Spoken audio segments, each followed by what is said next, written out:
Hi, good afternoon to all those rose lovers. Welcome back to my garden. And today's video is about top performing David Austin roses in my garden. And this year I have picked 10 of them. And in order to make that top 10, they will need to be very fragrant, has good disease resistance, repeats very well. And for me, good overall appearance. I don't want to be picking a rose that is floppy or straggly. And finding these top 10 has been quite challenging, as I've been waiting for many days for all my roses to bloom. And I know some of you may not agree with me because certain varieties thrive in different climates. And we as each individual has different routine of feeding and fertilizing. So this is only my personal experience and something that may do well in my garden and may not do well in your garden.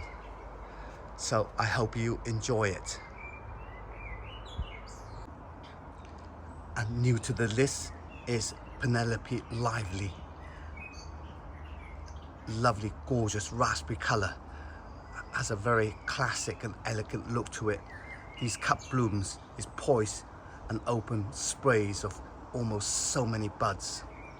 Her flowers will be very medium with varying shades of pink and fades to almost lavender kind of color. And complementing her elegance is really the fragrance. The fragrance is a very raspberry and with twists of myrrh and lemon. A medium to strong scent, and it is very lovable.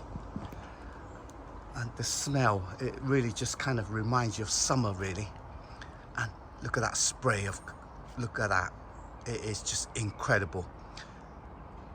And there is a lot of blooms for me to enjoy, and more blooms down there. And first couple of years, this was very floppy, but in time, she really has produced some very long and sturdy canes. And my other Penelopey Lively down there, look at that, that is no coincidence.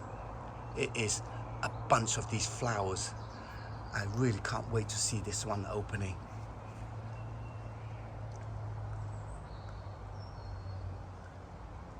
What a stunning rose this has become.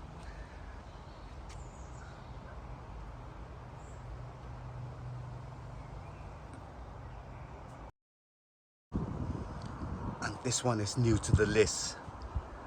This is Lady Gardener, bearing very large quartered rosette blooms, and each bloom is almost 4 inches across, packed with a very loosely arranged petals. There's a lovely sort of shade of apricot and paling white toward the edges. And the tea scent on this rose in particular is one of the nicest tea scent of all my roses. Stunning rose, very tall, very upright, and these stems that holds each bloom and the clusters of them are very sturdy. The appearance of this bush is just phenomenal.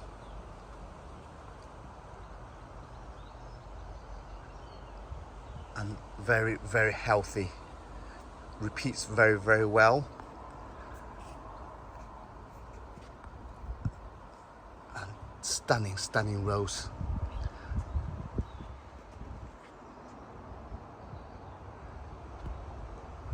It was looking very good a couple of days ago, but I've not been at home and wasn't able to capture its beauty.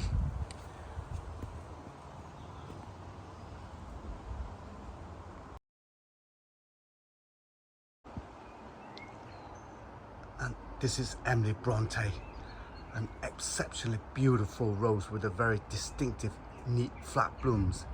And each bloom is a lovely soft pink with a very small central eye right in the middle. And stunning rose.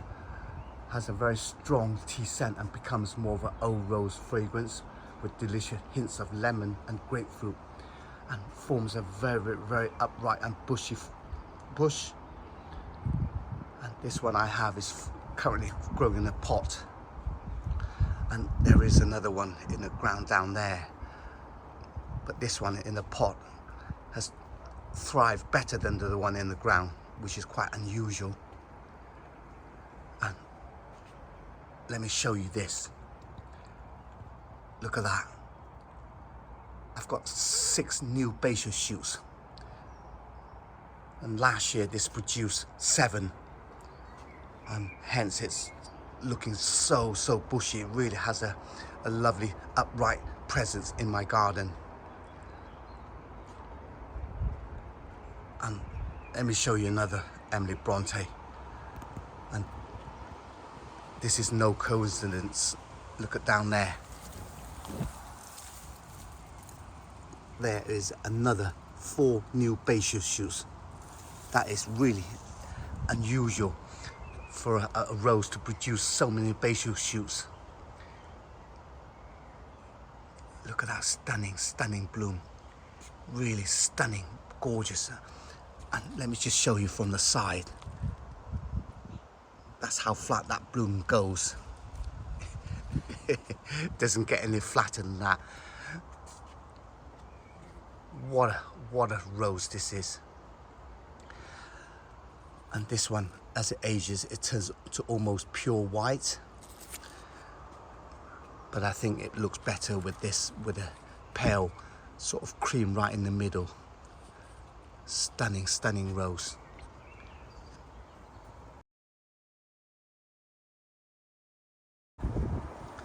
And this next rose, I'm pretty sure many of you rose enthusiasts know what it is.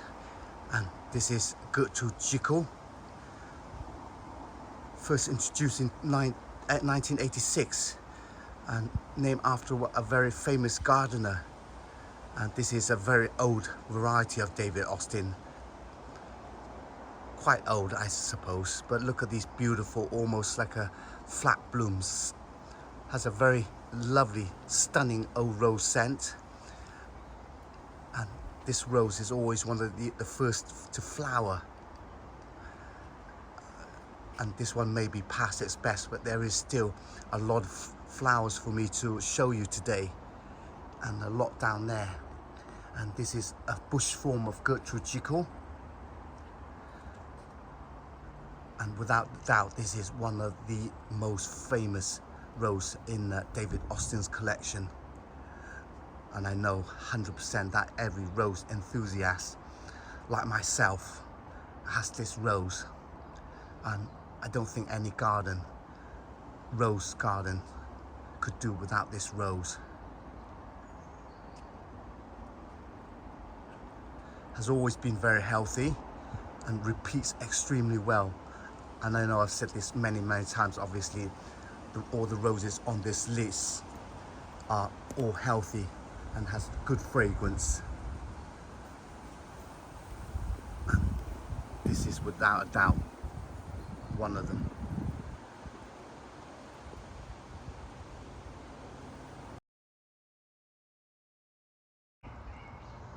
This is Gabriel Oak.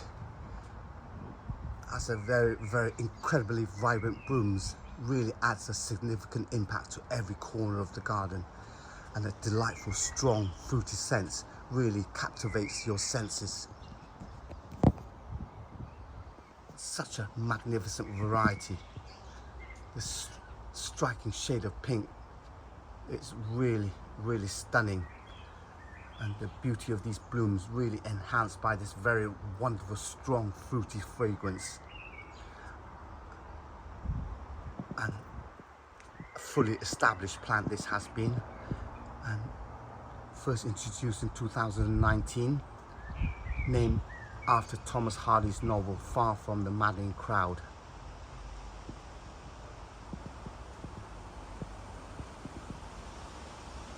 This is almost starts off very red and turns into a very sort of pale shade of pink.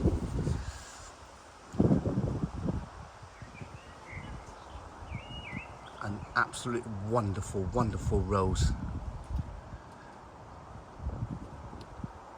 And this has always repeated very well. And a a very, very healthy variety in my garden.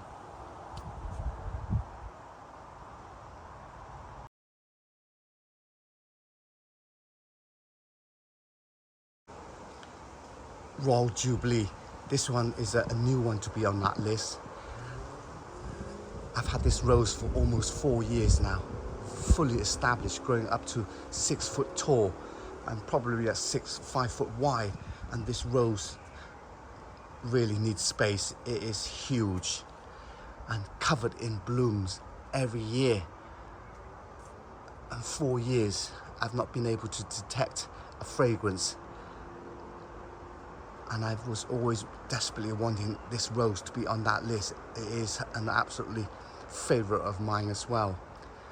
And it's taken 4 years to be able to get a medium to strong fruity scent from this rose. That's just crazy. And these beautiful shallow shaped blooms reminds me of a peony, almost very deep pink with pale underside. Such an elegant rose. This was first introduced in 2012. Boy, this rose really performs its socks off every year. And stunning rose. This rose really needs space. It is huge. And you really need to take a few steps back just to admire its beauty. Look at that, Royal Jubilee.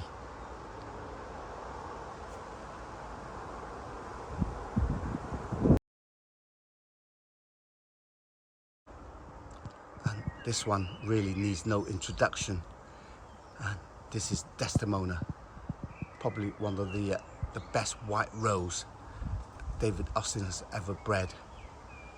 Has a really lovely strong old scent, and under my nose the scent, in my opinion, is stronger and nicer than Gertrude Jekyll, and that really has a very good scent. A very bushy habit, repeats extremely well, and of course it's very healthy for me. And it starts off with this very sort of pink bud with hints of pink, and then opening to a very pure white, almost like a shallow shaped blooms. The bloom size is medium, but overall appearance of this bush is just amazing. And first introduced in 2015 and named after one of Shakespeare's characters called Othello. Stunning rose, and from a distance. And this is just quite an established plant, almost 4 years old.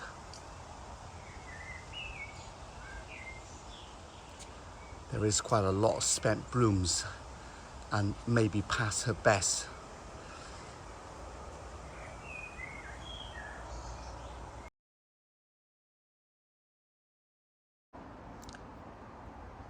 And not new to the list is Princess Alexandra of Kent. And these very unusually large bright pink flowers are full petaled and deeply cupped. And despite the size, they are never really clumsy and really held on by a very well poised and all-round shrub. And there is a very strong tea scent with the hints of fruits and myrrh as well, and changes to almost like a very lemon and blackcurrant scent. And this rose was named after Princess Alexandra of Kent, and a very keen gardener herself, and introduced in 2007, and has been one of my all-time favorite of roses. It's been on inside this pot for about 4 years now, and I've not changed the pot, but look at that, it is an absolutely stunning of rose. And the size of this bloom against my hand, it is huge.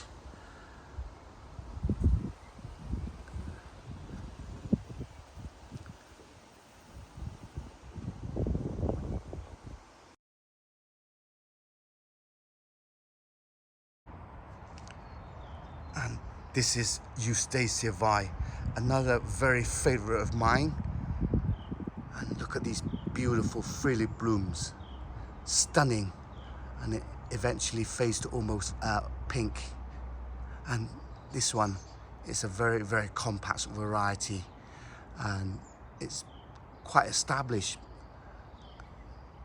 The scent on this is really, really heavenly, very strong, fruity tea scent. It is such a stunning of a rose, and first introduced in 2019. A really, really healthy variety. And here I have 2 bushes. It is right at the front of my garden and gets full sun all day long. And look at that, it is just a stunning rose. It's just the presence in front of that house. It's just truly, truly amazing. And this rose was first introduced in 2019 and has really become very, very popular. Look at that, it is popular for a very good reason.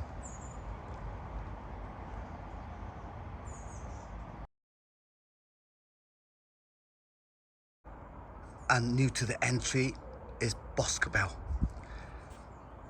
And this Boscobel is looking absolutely fantastic today. And these buds will eventually open to this beautiful coral-like pink. Has a very lovely, almost apricot underside to these petals. Stunning, stunning of a rose. I'm really drawn to this color every time I enter my garden. And this rose isn't new to me. I've had a Boscobel that's in the ground for almost 3 years, and that's really never thrived. Last year I went to buy my other second Boscobel and decided to pot this up in a container. And it's really rewarded me with a bunch of stunning color blooms. Online, these blooms, they say it smells like myrrh, elderflower, almond and pear. But under my nose, I'm going to simplify that scent to sweet and very fruity. Bearing multiple buds on one sturdy stem. And I did tie it alongside that bamboo just in case the wind would blow it over. And these blooms aren't affected by the amount of rain we had as well. And just seeing couple of new fresh basal shoots down there. And that's never happened to the one that is in the ground. Wow, look at that stunning, stunning rose. And I think, in my opinion, Boscobel should be in a container. I am so, so pleased with this rose. And I'm glad that this one is on that list.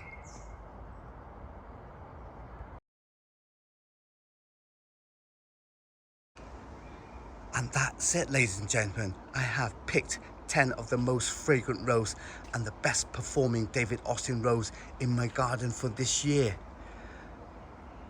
And James L. Austin here, although he is looking stunningly beautiful, unfortunately he didn't make that list. And with the lack of fragrance has really been the downfall of this rose. I'm afraid I have to say goodbye to you all and wish you a very, very happy day.